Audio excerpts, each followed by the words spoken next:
but it's just being dedicated to the growth of Scotch whiskey. Right. And to become a keeper, you need to be nominated by two people. You have a main sponsor and a secondary sponsor. And then that goes to a committee who reviews and makes the decision. Right. Because before you explain it this way, I've only been looking online for what it is. There's not many information. I've only seen pictures and everything. Yeah, it's very it looks like a secret society. It is, yeah, it is. You have to pull your trouser leg up. You have to do a cool handshake. Yeah, and then you all meet annually in this castle in the middle of Scotland, Blair wearing Castle, kilts and everything, like doing your ceremonies and everything. It almost looks like Illuminati gathering or something,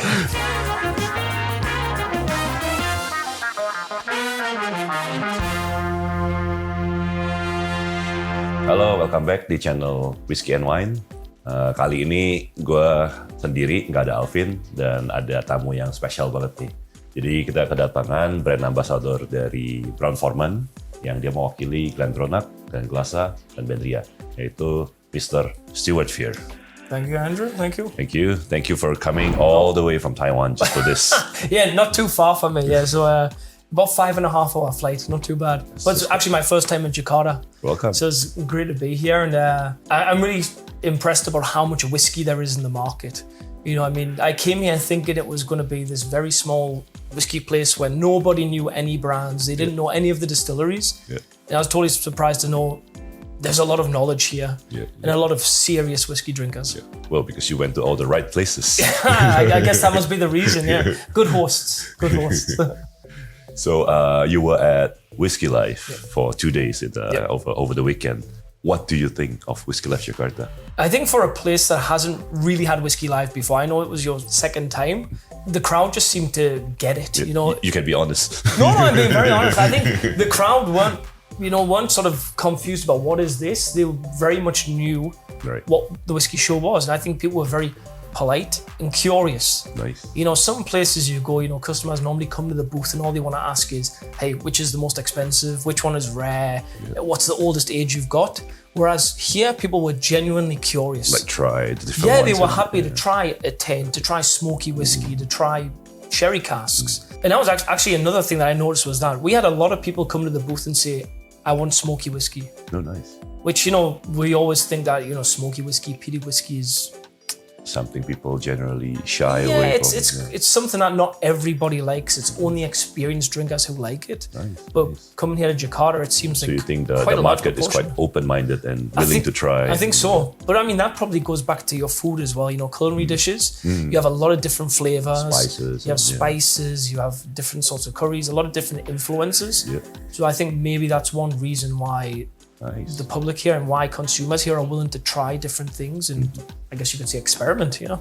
Nice. So, buat kalian yang kemarin ke Whiskey Life terus sempat ketemu Stuart dan coba-coba, congratulations, dia kayak muji-muji kalian banget nih. Katanya market Indonesia tuh open-minded banget.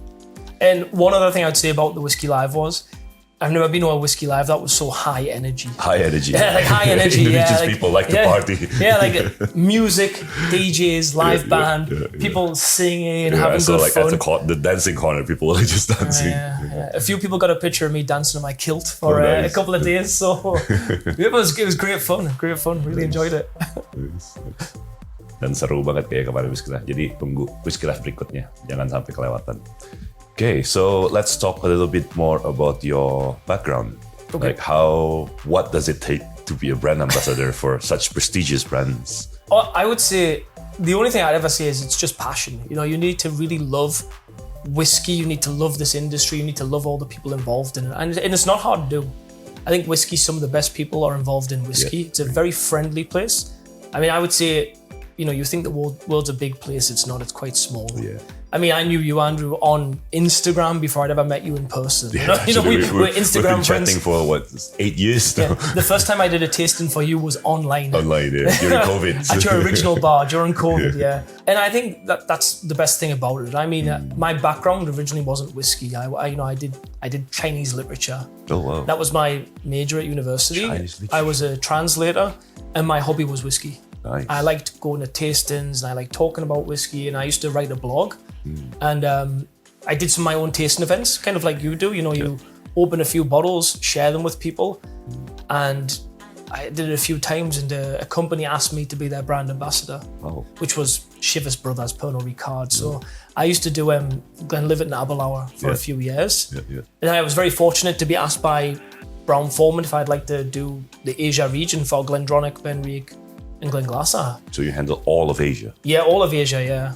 And then occasionally going back to Scotland with guests and customers and things. And I mean, like I say, I just think it's the passion. You need to love the industry and love the people. Yeah. You know, every day I could be doing the same tasting. You know, the whiskies don't really change. If you don't really like it, it's going to be a chore. It'd be boring, right? I mean, I go out in front of a crowd, I talk about the same distillery, the same history, the same products. You must really love that. But it's fun because you see the expressions on people's faces, the way they smile when they get the flavours, when they tell you about what they love about it or even what they don't like. Yeah. It's a lot of fun. You know, I get to meet new people every single day. Yeah. And I'm the luckiest guy in the world. You know, I get to travel around and try good foods, drink good whiskey, meet nice people. Yeah. Okay, that's the stereotype we have about brand ambassadors, especially someone covering so much of Asia. You must travel a lot. Like you say, travel but luxuriously, like here and there, and then you try different food, different cities every night. Is that the reality of being a brand ambassador? Not really. So I mean, a lot of whiskey workers normally, you know, evenings will be tasting events, but in the daytime you still have meetings. You still have to be on calls. Again, you know, we write reports and we tell Scotland, you know, what are the trends? You know, I'll be writing a report to talk about Whiskey Live, Jakarta, and say, you know, what should we do next year if we want to do something different? How do we see the market developing? You know, normally people would probably think, okay, Southeast Asia, it's got to be sherry casks. Whereas now I know peaty whiskey can work here. People like peaty. They're very open to flavours. So I mean, this is another part of the job. And traveling luxuriously, no. I fly economy everywhere. Asia's not very big, so it's economy everywhere. Maybe I was thinking about another brand. maybe. Not me. And I mean, with food as well, trust me, when I come to a new place I've never been before, I don't want to be eating fancy restaurants. I don't want Michelin. I want the local street food. I want to eat where the locals eat. Nice. I don't go to Google because Google is always the foreigners. I want the local guys to take me to the best places. Nice. Okay, so you are a keeper of the Quake. Yes. So would you explain a little bit more what is a keeper? Because I think our viewers, they've never heard of the term before. But I think it's something quite important for the industry. I mean, the first thing is, of course, it's a keeper of the quake. A quake is a two-handled drinking vessel. It's kind of like a bowl with two ears. That's a quake. Traditionally, this was used for drinking with people to show you trust them. Because, of course, if you have to hold two hands, you can't get a knife you can't do anything. So it's a sign of trust. So traditionally, whiskey would be drank out of a quake. That's the whole thing. So a keeper of the quake is linked to the whiskey industry, and it's really to recognize your services to Scotch. It's, you know, after you've worked in the Scotch industry for a long time, people will recognize you and say you have made a good contribution and you've, you know, helped grow knowledge. And I mean, to be a keeper of the quake, you don't need to be an ambassador. You know, the master blenders have the job. People at the distillery, you know, the stillmen or the people, you know, the coopers. You have people in supply chain who help ship the whiskey out. You know, you have whiskey writers, bar owners, you know, importers. Basically, anyone who is involved with promoting Scotch whiskey and growing it globally can be a keeper. Basically, someone who's contributed to Scotch whiskey is it in their respective country of residence, or it could be anything. It can be globally. I mean, most people obviously are more in where they live because they build the community. But it's just being dedicated to the growth of Scotch whiskey. Right. And to become a keeper, you need to be nominated by two people. You have a main sponsor and a secondary sponsor, and then that goes to a committee who reviews and makes the decision. Right. Because before you explain it this way, I've only been looking online for what it is. There's not many information. I've only seen pictures and everything. It's very it looks like a secret society. It is. So you have to pull your trouser leg up. You have to do a cool handshake. And then you all meet annually in this castle in the middle of Scotland, Blair wearing Castle, kilts and everything, like doing your ceremonies and everything. It almost looks like Illuminati gathering or something, you know? It's not like that. It's quite normal. I mean, we have two every year. So it's usually March, end of October, November is going to be the next one. And it's where you bring the new inductees and whoever sponsored them and some people And it's kind of just like a big Scottish party, you know. You have some speeches from different people. Yeah. You'll have live music, obviously bagpipes, haggis, Nice. you know, some singing. It's just a really joyous occasion, and it's Lots of really whiskey involved. I and suppose, again, yeah. I think it really highlights that whiskey is very much a global thing. Nice. And I think that's what's beautiful about Scotch whiskey. I mean, like I say, I can take a bottle of whiskey to anywhere in the world, and I can sit with a group of strangers, and as soon as we start that bottle of whiskey, we become friends. Yeah, yeah, It's the beautiful thing about whiskey is it brings people together. yeah. I mean, whiskey, it's 700 ml. It was never meant to be drank alone. Oh, yeah. It was always supposed to be community coming together, sharing. And I think events like your Whiskey Live Jakarta is the perfect example of that. You know, It's you've got like people coming people together. from Yeah. all different walks of life coming together. People who are not only from here, people from outside the region. Yeah. And it's everyone comes here and just has good fun together. And I think that's one of the reasons why I love this industry, because everyone has so much passion Yeah. and so much love for it. And I think that's what really is the best thing about it. Yep. Okay, so let's dive deep into your brand. Sure, of course. So shall we start with Glendronach? Yes, we can. yeah, Glendronach, it's our oldest distillery Yeah. from 1826, so almost 200 years. I mean, most distilleries come from around, 1824, 26 timing. So we are one of the original ones. We can proudly say that during the 1800s, we were the biggest producers of whiskey in Scotland. Oh, is it? From the tax records anyway. We paid a lot of tax. So we are one of the biggest it's like producers legal. at that time. Yeah, Yeah. And I mean, what we've always been known for is sherry casks. Yeah. We would always say we are sherry cask connoisseurs, you know. In the modern day, some people might say we're the OGs of, the goats, if you want to call it that. Yeah, yeah. You know, we've always done sherry casks. And at a time where we see so many new whiskies always wanting to highlight sherry, Yeah. we have to realize, they didn't used to talk about sherry. A lot of them were previously always bourbon casks. Yeah. And only recently they want to highlight the sherry element. Yeah. And that's just because of, market demand. It's a lot of consumers want sherry casks, therefore they talk about sherry. Yeah. Whereas Glendronach Has been talking about always it for was hundreds, sherry. yeah, You years, go yeah. back to the bottles from the 90s, from the 80s, the 70s, they were always sherry cask. Olorosos, PXs. Yeah. I mean, our oldest record we have is from 1840 Oh, wow. of us buying casks from Spain to begin maturing. So, I mean, we have a great history. I mean, we have all the old ledgers of who bought what cask when. And that's what we do. We do sherry. Maybe we're boring in a way because all we do is sherry. But then again, if it's something we do well, we should just keep doing it. Yeah, just like you said, like one of the OGs. I do find that Glendronach is one of the classics. I would say, like Highland sherry style. When you say that, people think of only very few brands, and Glendronach is definitely one of them. It's like, oh, Glendronach, and I think it's been helped by the movie as well. Oh, Kingsman, yes, of Kingsman. course, yeah. So all this gentleman in suit and everything sitting like, oh yeah. It's very true. I think Kingsman was a great help for us. A lot more people knew us from that. Yeah. The downside was, for me anyway, I didn't buy a bottle of the Kingsman. Edition 1, Edition 2, I didn't buy it. One as well. So I'm a bit late now to the party. It's a little bit more expensive now, so it's difficult to buy. I have fortunately tried it a couple of times, so it's okay. But I think you touched on a good thing. What is the original sherry cask distilleries? We all highlight the cask, but really it comes down to the spirit. Yeah. It's like for us, what we call is our Highland spirit, which is that sort of rich, robust. It's oily, it's thick. Spice. It has heaviness to it, depth to it. And that's why it works so well with sherry casks. I mean, other distilleries in Scotland are perhaps more suited to bourbon casks. Yeah. It's more fresh fruits, more sweet, more malty. We are, off the still. It's top notes of oranges, berries, bottom notes of leather tobacco. It's heavy. So it just matches perfectly with sherry casks. Sherry, And that's why we do it the way we do it, yeah. Yeah. I think this is like something I've said a few times to the viewers of this channel. It's like one easy way to think about why different regions in Scotland have different styles. I would say, imagine what Stuart just said about this rich, luxurious, deep whiskey. Imagine you're in the Highlands, you're in the mountains, it's really cold and everything. Yeah. All you want is a very fulfilling glass that warms you, and but maybe by a fireplace or something. Yeah, exactly. I mean, I think one thing I always get asked as well, would you normally drink whiskey with ice? Would you put ice in it? I always tell people, if you're tasting it and you're really trying to understand the flavors, of course, no. Yeah. You know, nose in glass, maybe a drop of water to open it up, drink like that.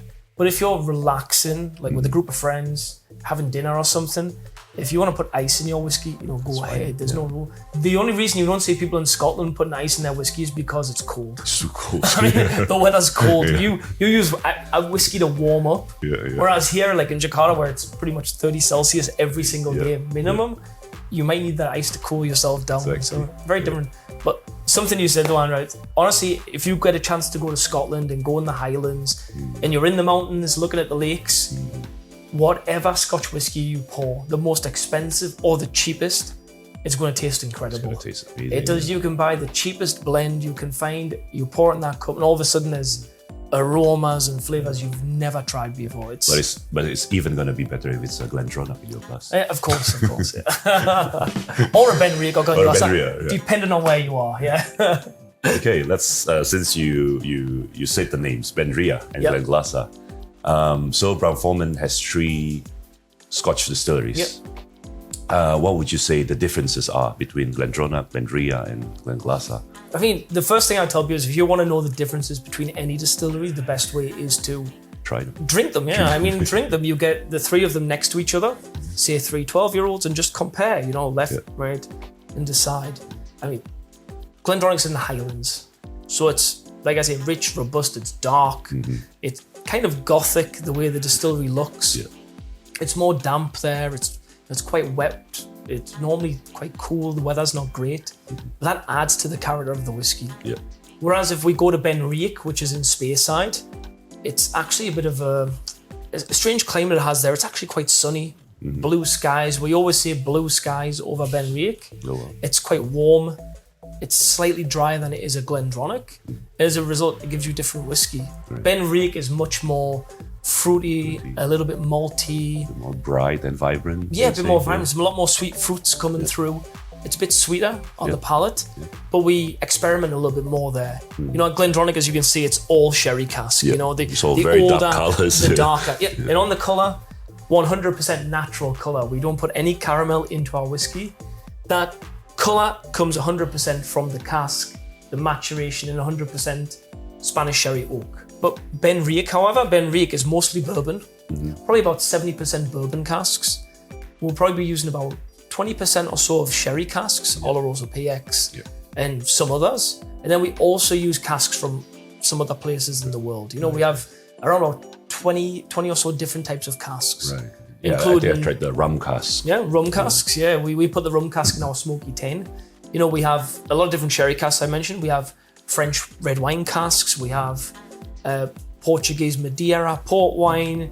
We have Marsala casks from Italy. That's Marsala wine, not Masala curry. No, not curry. No, Masala, yeah. Not that kind. But we use casks from around the world. And it's part of it was even before Rachel Barry took over, we were doing a lot of different things with casks early on. And we always want to make sure people don't think we're kind of experimenting. We're not just making it up. We have a long history of using these types of casks. And again, we like to tell people to say that Benriach cask finishes, it's a little bit being cheap on what we do. You know, many people think a cask finish is 6 months, 1 year. You can come into Benriach, you'll see some of these cask finishes that are 9 years, 9 years 10 finish. years. You know, the earliest ones we did was some of the smoky whiskey of Benriach. It was 3 years in bourbon, and then it spent 7 years in the rum casks. It's like a reverse. So you'd think it was like a reverse finishing. But technically, I guess it is finished. But you're sort of cheapening it by saying it is a finish. It's not fair to say it's but I mean, the rules are rules. The way I always say, so Benriach it's kind of it's the whiskey for everyone because there's so much variety and diversity in the portfolio. You know, we have a 10, we have a smoky 10, a 12, a smoky 12, and they're all quite different. You know, I mean, touching on that, I think for the Indonesian market, I get a lot of questions from friends, from customers, and everything. So I think we got a bit confused because it looks quite similar in the bottle and packaging, and then people don't actually realize that there are 2 versions. So maybe you could explain a bit more. Yeah, of course. So on the bottles, they're all the white label. It has the numbers, the 10s and the 12s, but it's the line above the number that will say original 10. or it will say Smoky 10, or the 12, or Smoky 12. Yeah. So you really need to look at the English word. Yeah, I know it's slightly confusing. Maybe that's something we can look into for future and see if we can somehow differentiate them to help the drinkers and the enthusiasts here in Indonesia. So this is for the viewers. Make sure. Okay, I'm gonna speak in Indo. Sorry, gue ngomong bahasa Indo aja. Jadi ini yang si Stewart baru ngomong. Banyak nih orang yang bingung banget. Ada 10, original 10, original 10 sama Smoky 10. Terus ada yang 12, terus ada yang Smoky 12. Itu actually dua karakter yang berbeda dari si Benriach ini. Yang Smoky pastinya smoky, yang original itu biasanya lebih fruity dan gak ada smoke-nya gitu. Yep. Just what he said, yeah. He understands. Yes. I think another thing is when we touch on the smoky, I mean, we're from Speyside, and Speyside generally isn't known for smoky whiskies, you know, whereas we have them. Again, this is not something we just started recently. We were doing smoky whiskey back in 1972. So we have some of the oldest smoky whiskey in the region. Wow. And even now, when you look at Islay, a lot of distilleries in Islay don't have old peaty whiskey anymore. You know, they use most of the old stock. Benriach, we have 21, 25, 30. We even have a 40-year-old with some peated whiskey in there. So the peat, because you're in Speyside, where does the peat comes from? We just say it's Highland peat, so it's not from the island. It's not from Islay. So that's why it's a bit softer. It's from the northeast, It's more smoke heavy. You don't get like the TCP, the iodine, the doctors and dentists smell. I would say it's more like burning wood. It's a little bit like charred meats barbecue. But I think it can be a little bit herbal as well. It can be quite herbal, a little bit more like sort of eucalyptus, grassy notes. And I think it's a good experience for people to try. Because even if you normally drink heavy Islas, you come here and you find we have sweet smoke. It's sweet, but it's still smoky. Jadi smoke-nya ini sebenarnya beda banget karena dia pakai Highland peat. Kalau biasa kita kan coba yang Islay gitu ya, itu kan banyak teman-teman yang kadang ngomongnya kayak bau karbol gitu, kenceng banget. Ini smoke-nya beda, smoke-nya itu lumayan sweet dan lumayan herbal segala gitu, jadi boleh dicoba. And actually it goes quite well with a lot of sort of Southeast Asian foods as well, because the smokiness is just there. Soft. So if ever you get any sort of like barbecue, it's like satay, that kind of thing with a bit of char, it matches really well with the whiskey. It has that bit of sweetness that cuts through, and it takes spice quite well as well. Gee, you make me want to drink now. Unfortunately, it's just Glendronach behind those, so it's okay. So this is the 12? It's the 12, It's a bit lighter in colour, being 12 years old, but natural colour the same. Thank you. Sanjiva? Sanjiva.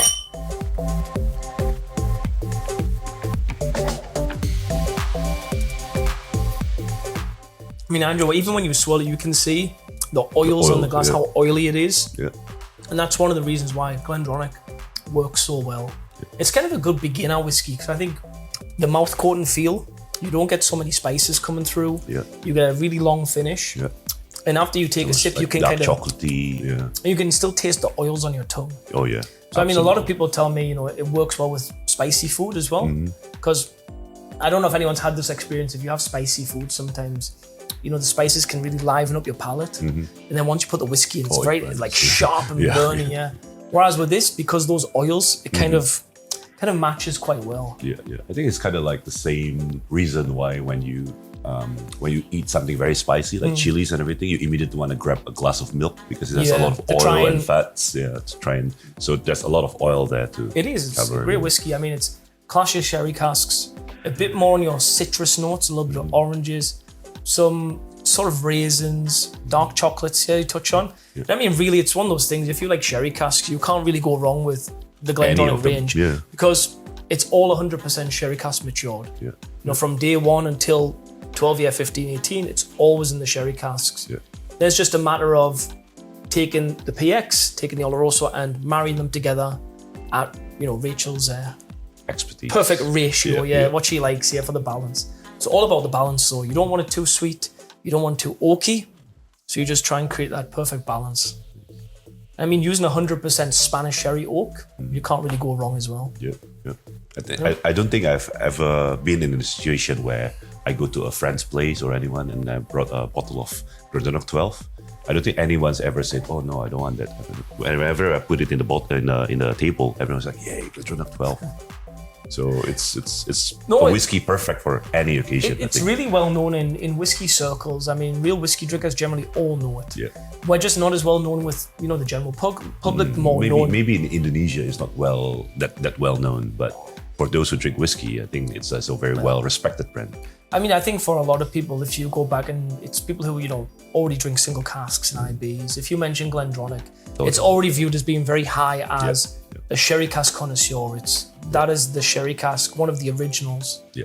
I mean, you really won't find any bourbon in Glendronach. Yeah. You might find a few on the IB market, but there really isn't much. Yeah. It's very rare to find any. Yeah. And it's going to be very expensive if you find an IB Glendronach. Yeah, maybe. It might be.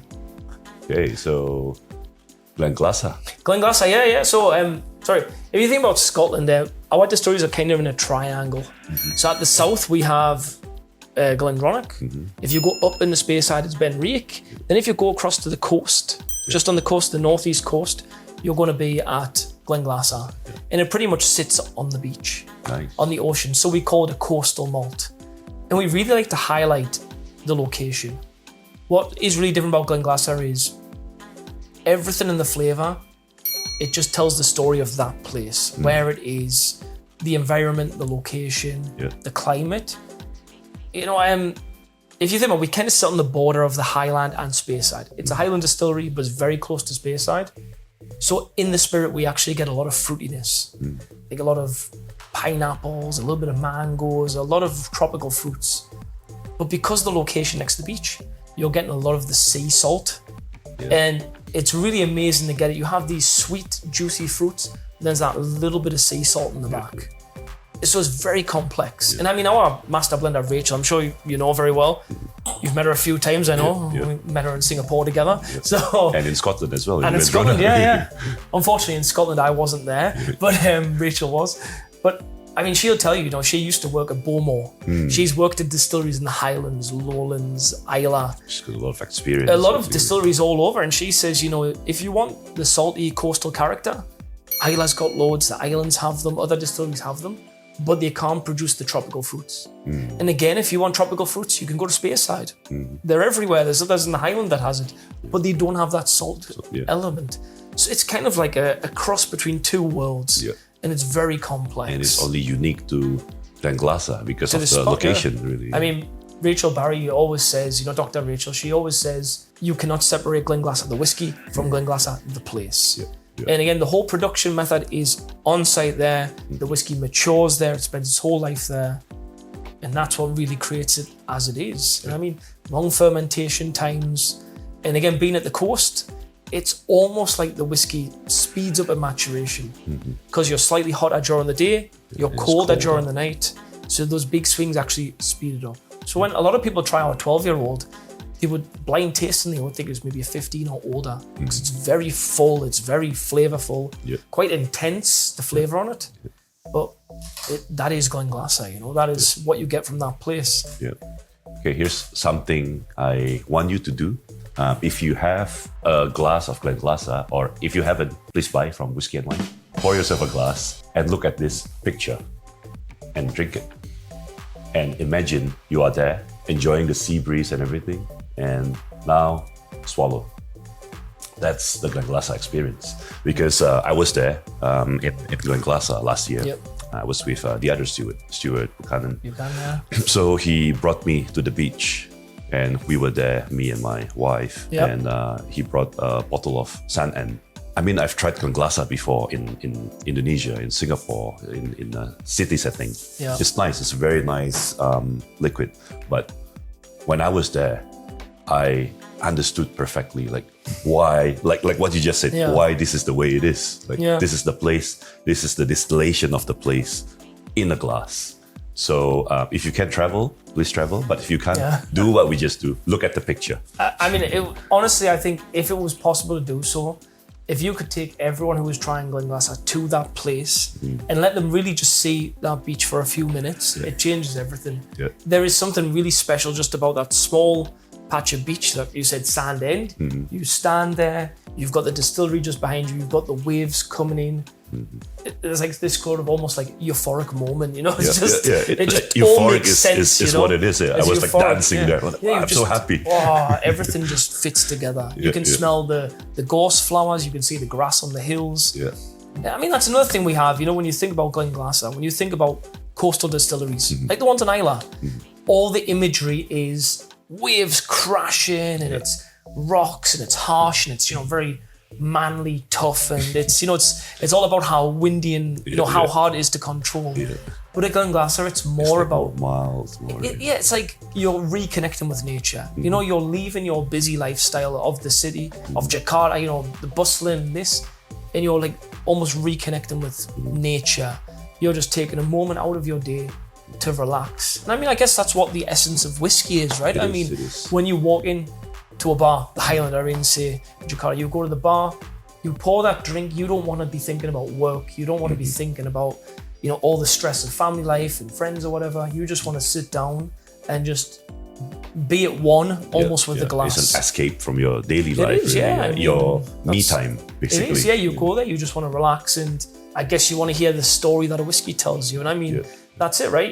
If you want to learn from a book, you go to a library. You want to learn about whiskeys, you go to a good whiskey bar. And every whiskey has its own story. You know, it's the distillation. It could be 12 years of maturation, but it's hundreds of years of history and heritage that built it. And I think that's the amazing thing. I mean, whiskey is either the simplest spirit there is or the most complex and crazy. It is. However you want to look at it is fine. I think. I mean, like what you just said, it could be as complex with the history and everything. Some people go for that. Yeah. But for most people, I think like maybe 90% who are not whiskey geeks, who are just enjoying whiskey, I think whiskey is like Glenglassaugh. It's the easiest to explain what it is because it tells of a place. It doesn't tell of a formula or all these different histories. You taste it, you see the place where it comes from, and you will connect to. So Glenglassaugh, and the bottle is beautiful. Yeah, the new bottle is beautiful. Yeah, I think there's a great thing you just touched on there, which is when I always hear this thing about people being whiskey experts. You know, you can go to Scotland, you can meet the legends of the industry. People like Dr. Rachel or, you know, Richard Patterson or Bill Lumsden or any of these guys, Sandy, any of these people. And if you say to them, hey, you're a whiskey expert, I'm pretty sure all of them will say, I'm not. I'm not an expert because I'm learning new things every day. And it's surprising, you know, the more books you read on whiskey, I'm sure you've read a lot of them, you know, the more you realize the science ones and the engineering books. The more you read and you think there's a clean formula, it doesn't work. There's two parts of whiskey production and maturation. You know, one is the science. It's how much malt makes how much alcohol and all of this, and there's still height, but there's something invisible that impacts it. And I think it is probably most obvious when you try Glenglassaugh, because again, that sea salt element, you can't get that from the production. You know, we don't use salty water, you know, we don't put salt in the whiskey. It's there purely because of long fermentation times. The air and everything. Because the casks are maturing in a warehouse where they literally have sea air constantly coming in because the temperature swings, you know?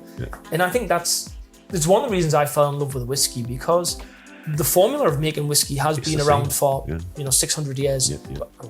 On paper, it's, you know, 600 plus years, but it goes back even further. It's the same formula, but for some reason... Same ingredients, same formula. Yeah, I mean, no two distilleries can produce exactly the same thing. You can try and mimic it, it just doesn't work. And that's that's the magic of whiskey. That's the beauty of it, yeah. And I mean, I know, Andrew, you do a lot of single casks. You know, you can buy a single cask from a distillery in an independent bottling, and it cannot taste like that distillery. And it's almost like a mystery. Why wouldn't it work? You know, we were just talking earlier about Benriach 1976, which is kind of like this master vintage of Benriach. You'll be very lucky to find a bottle anywhere in the world. If Andrew has a bottle, he shouldn't be selling to you. He should be selling it to me first, because I want some. But there's always this question: why is 1976 so fruity? Why does it taste this? You know, why there's such high standard? And, you know, honestly, we can't answer. We don't know the exact answer or the exact recipe. No, we just don't know. We think maybe that year it was the hottest recorded in Scotland, so that probably has something to do with it. But I mean, if you look behind you, 1993 Glendronach as well. Yeah, that's a legendary That's vintage. the master vintage for Glendronach, 1993 single casks. Generally, from all we've tried, the consistency is amazing. You know, whiskey enthusiasts, collectors all say this is the best Glendronach year.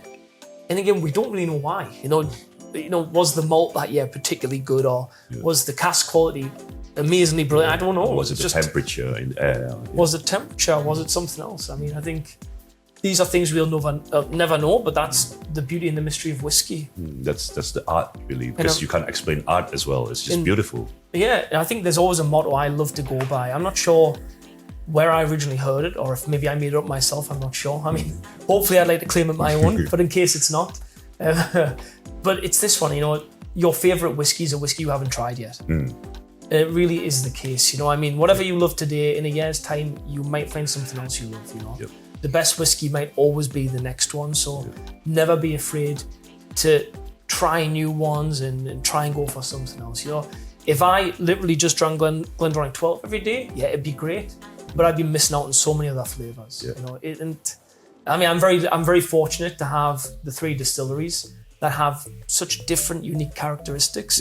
And even the portfolio, you can taste so many different flavours. You know, it's a whiskey for every day, for every mood, for every occasion.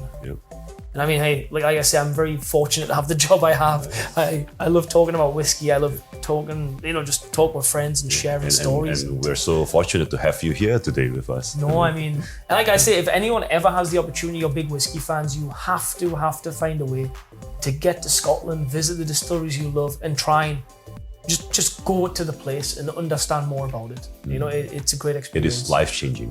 I mean, you've been to Benriach. I'm sure when you were there, you probably drank the wash. Did you get to try any wash? Yeah, so normally our global ambassador, if he's around Stuart, he'll pull the tankard out and you drink it. So it's like the beer before it's been distilled. It's still frothy, normally still bubbling a little bit. It looks quite gross. Yeah, it looks, it's a bit like yellowy, whitish colour. It doesn't look very nice. But you can taste, you know, where the apple flavour in Benriach comes from, you know. From the very first things, it's appley, it's malty. But I have a story about that. We actually took some customers once from Taiwan to the distillery in the wash. We always let people have a taste. And they said, oh, this is really nice. He kept taking big sips. Now, what usually happens is if you take big sips, it's going to be quite bad for your stomach. So for the rest of the day, we were just looking for like pharmacies to buy medicine and things. I won't mention any names, it's not very nice, but in future, if you could try a little bit of wash, just try a little bit. Don't get too greedy, because I'm sure you've been warned before. It happens, Again. But seriously, get to Scotland, visit distilleries. And you don't have to visit Glendronach, Benriach, Glenglassaugh. Anywhere you visit is a great experience. I mean, it really is. I mean, Andrew's, I think, definitely seen a lot more distilleries than me in my time. I don't think so, no. But I'd love to have some trips as well and see more. And again, even in Asia, you know, there's more distilleries open in Asia. You've got distilleries in Singapore, Taiwan, China, Singapore, everywhere. Go and look and see what they're like. You know, I think. I mean, even now I hear in Indonesia they're starting to make Bali. Whiskey. Starting to make whiskey as well. So I think it's great. You know, whiskey was originally, you know, Scotland, Ireland. Now it really is everywhere wanting to do it. And actually, it's good news for us in Scotland, because every place that makes new whiskey, the benchmark is always Scotch whiskey. And again, sherry cask, the benchmark is going to be Glendronach. No matter what comes out, people always want to go back and compare to Glendronach, because it is the original sherry cask connoisseur. It's really cool. So that's very interesting and amazing conversation we have with Stuart. I'm sure we have so many more things to talk about, I think so, but I don't think we have enough time. Otherwise, you will fall asleep soon. I hope not. But yeah, thank you very much, Stuart, always a pleasure for coming here, doing this, and sharing about your immense passion. No, I mean, I look forward to coming back. I mean, I've only been here a few days. I came for Whiskey Live Jakarta. But I really have felt so welcomed by everyone. You know, there's just so much passion. Everyone's really happy to, you know, just shake hands and chat and share stories, and I think it's great. You know, I mean, another thing's that, right? It's everybody's experience to get into whiskey is different. Everyone's first whiskey is different. Of course. But you know, we all love the same thing. It's just this, you know, it's malt, water, and yeast. It's as simple as that. But somehow it can bring so many people together. You know, like a thing that Jack Daniels would normally say is from bikers to bankers. Aikers. Yeah, so totally different styles of life. They can all love that same thing. Yeah. It's amazing.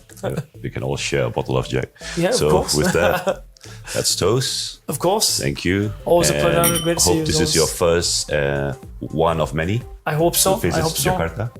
I hope so. Cheers.